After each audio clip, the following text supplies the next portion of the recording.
millennium kot po eng kadiu maya sola ma sor ga chung te do bakan ba zom te nge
na hian zandar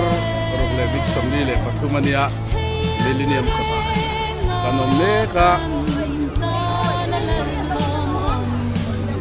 ei mi hi anla thathem kan thathem riawa Christmas boru kani a December mi somni pani Thursday zandar rogle somni le panga ania millennium kota kan ras khop mai kan feel kual sel don nia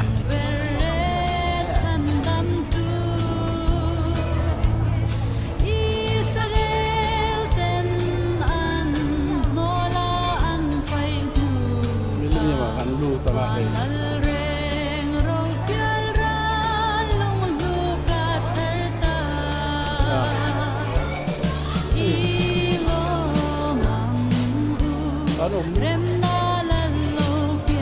wala hay pun te kan zui thau ve la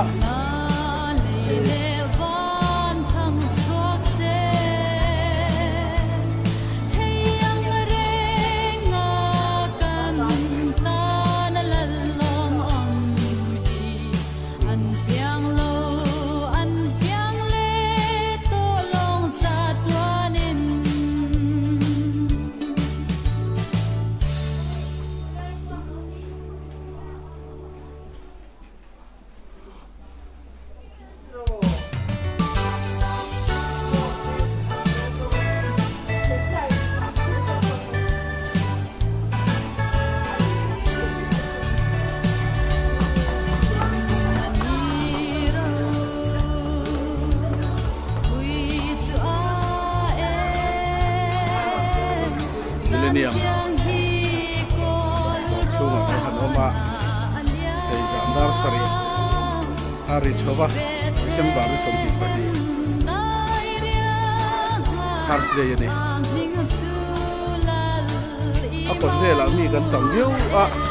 chung a ta khichon kan tang kan thathem ru tu lo create tu da khichuan siam do ha tu te kwa mày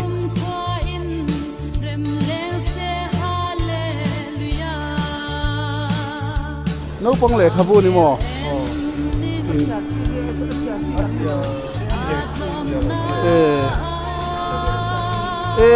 thì hủ nồng nồng thế mày à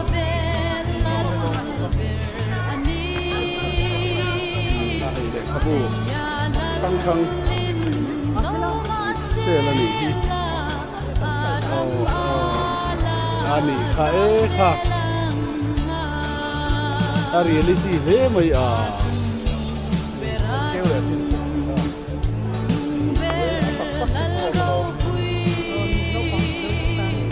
tha này tha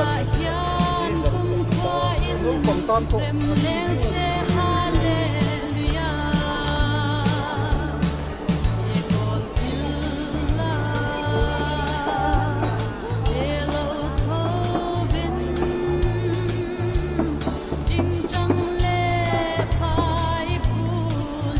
Millennium chung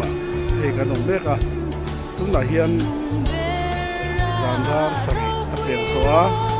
Millennium cái đồng bếp December ni sampu tapi Thursday alia cái chung koi cái thằng chua cả kan outing về khi mà này cũng là hiện ground floor cái đồng bếp virtual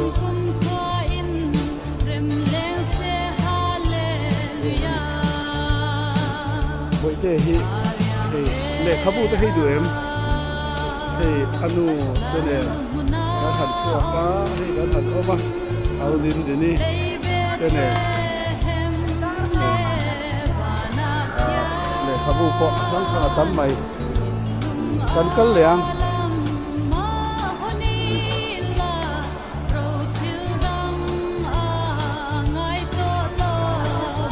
Millennium kon sei tur kon tuar nasabia bahe virtuala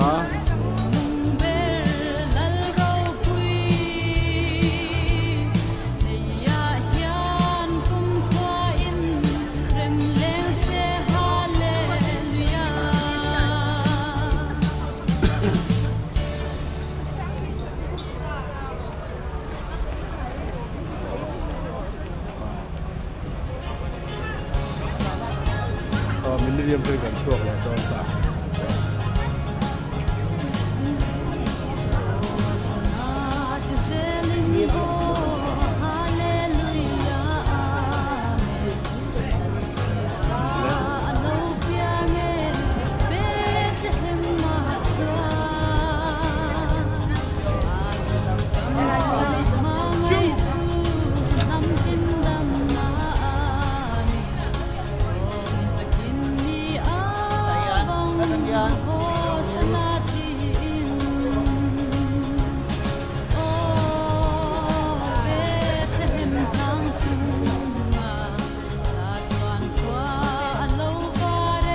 pha tên lâu là vel biết có cái gì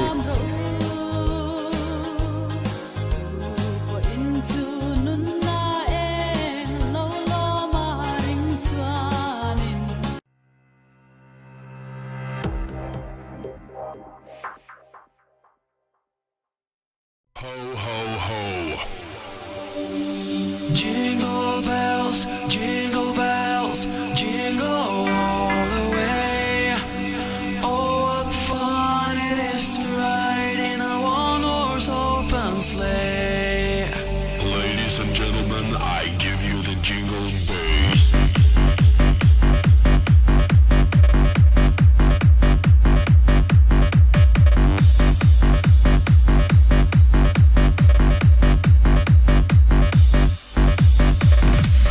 Merry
zar ko ta train chi bai ule December ni som ni pani Thursday jandar sari ania zar ko ta hi ka do meka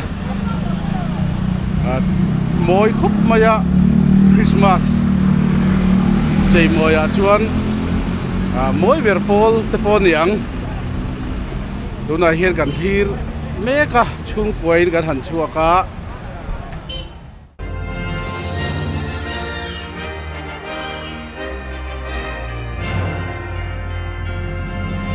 Joy to the world, the Savior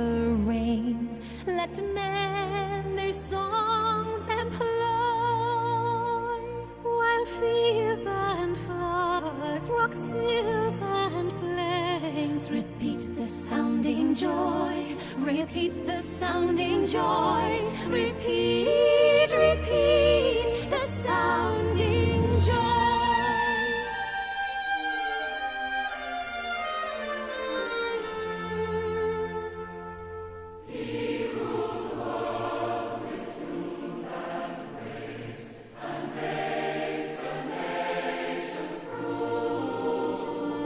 The glories of His righteousness, and wonders of His love, and wonders of His love, and wonders, wonders of His love.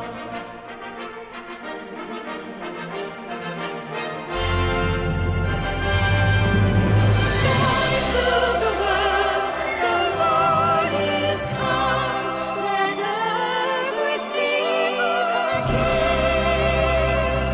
Let every heart prepare Him room, and heaven and nature sing, and heaven and nature sing, and heaven and nature sing. Joy to the world, the Lord is come. Let earth receive her King. Let every heart prepare Him room, and heaven and nature sing, and heaven and nature sing, and heaven and nature sing, and heaven and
Joy to the world, the Lord is come. Let earth receive her King.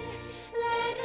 every heart prepare Him room, and heaven and nature sing, and heaven and nature sing, and heaven